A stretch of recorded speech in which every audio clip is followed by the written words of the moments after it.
The Blueberry Raspberry Smoothie is very delicious, and it will not disappoint you. Blueberries and raspberries give this smoothie a pink color, which makes it look very beautiful. Blueberries are low in calories and rich in vitamins. They are a very popular berry. In addition, blueberries have a high antioxidant capacity and help prevent aging. It can also reduce muscle damage after strenuous exercise.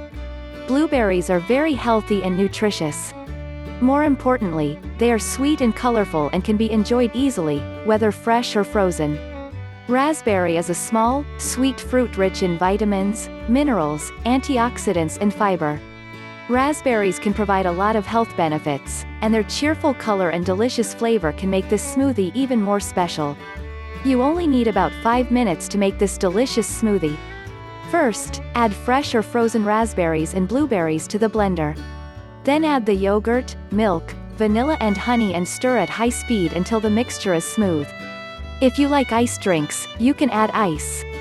This smoothie is an excellent post-workout drink as it's cold and incredibly refreshing. It is the perfect way to start a new day. Want to get the recipe in this video? Click the link in the description below. Thanks for watching.